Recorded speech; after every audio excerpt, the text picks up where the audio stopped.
Good morning, dear students.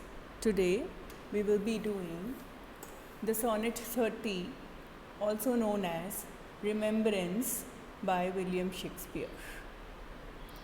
Sonnet 30 is one of the 154 sonnets written by the English poet and playwright William Shakespeare. It was published in the quarto in 1609. It is also part of the fair youth portion of the Shakespearean sonnet collection, where he writes about his affection for an unknown young man. While it is not exactly known when Sonnet 30 was written, most scholars agree that it was written between 1595 and 1600. It is written in Shakespearean form, comprising 14 lines of iambic pentameter, divided into 3 quatrains and a couplet.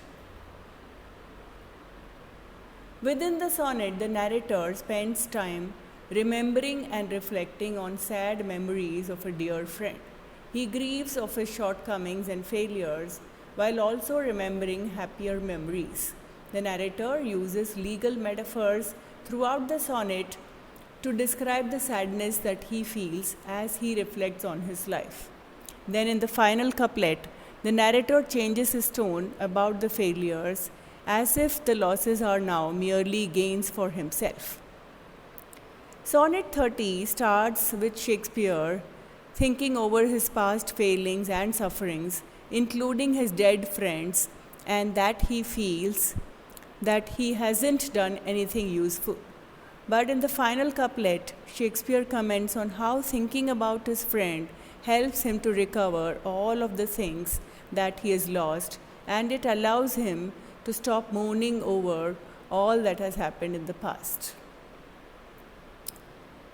Sonnet 30 is among the first group of sonnets, that is 1 to 126, which are thought to concern a fair young man or an unknown friend of Shakespeare, also known as W.H. by some of the critics.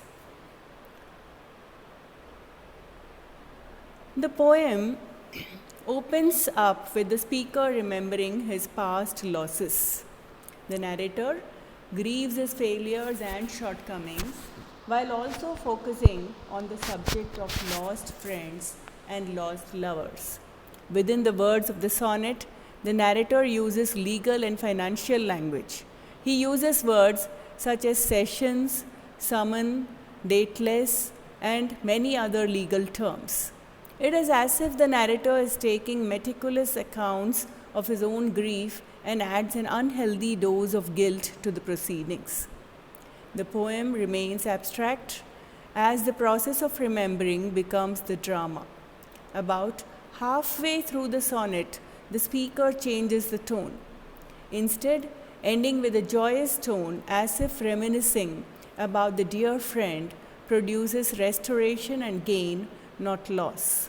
Overall, the sonnet starts from a funeral gloom through bankruptcy to a happy ending. Sonnet 30 is like a Hollywood classic, or rather like a film with a happy ending.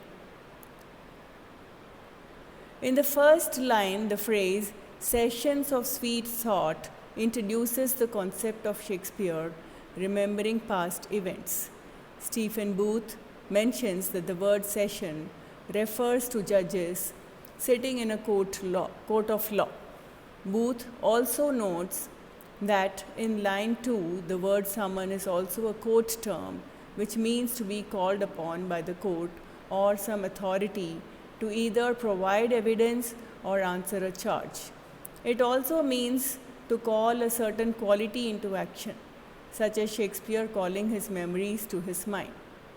Helen Wendler, another critic, also notes that there is slight pause in the phrase "sessions of sweet thought" because Shakespeare's thoughts eventually become painfully rather than sweet.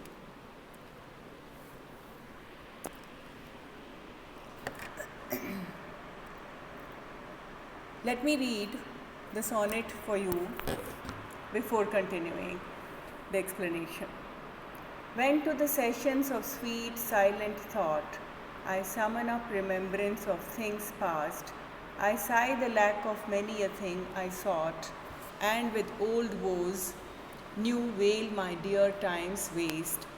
Then can I drown an eye unused to flow for precious friends, hid in death's dareless night, and weep afresh love's long since cancelled woe, and mourn the expense of many a vanished and sighed.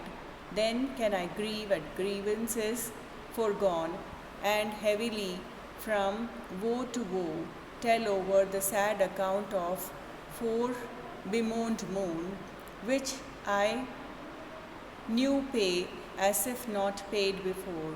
But if the while I think on thee, dear friend, all losses are restored and sorrows end. In the second quatrain, starting on line 5 of the sonnet, the narrator speaks about not being able to fully reminiscence about his friends using his own eyes. He then recounts that friends of his are long gone within death's dateless night. Using the term dateless as time without limit, it does not mean that these friends are necessarily dead. They are just hidden in night, basically a night that will never end. Don Patterson, a well-known critic, also describes the statement "Death's dateless night" as more legalese and also a chilling phrase. Further into the quatrain, the narrator uses the term cancelled to describe the relationship with the past friends, as if the time with them have expired, as if everything in his past has been expired or been lost. Mourn the expense is also used to express the narrator's mourning over what the loss of precious friends and how it costs him in sorrow. In the third quatrain, in line 9, Shakespeare mourns over his past hardships and sorrows. The lines "from woe to woe tell over" suggest a kind of metaphor in which Shakespeare's woes and failings are like an account book that he reads through over and over. The word "heavily" before these lines also suggests that Shakespeare read this account book in a painful manner.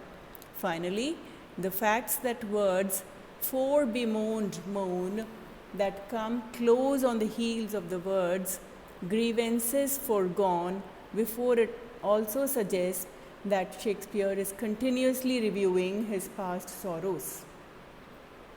In the concluding couplet, the couplet of the sonnet consists of the lines 13 and 14, and they seem to be used to catch hold of the sonnet's ending.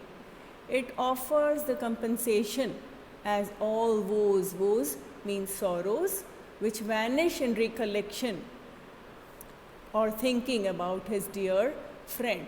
The narrator talks as if the joy of the dear friend wipes out all the pain of remembrance.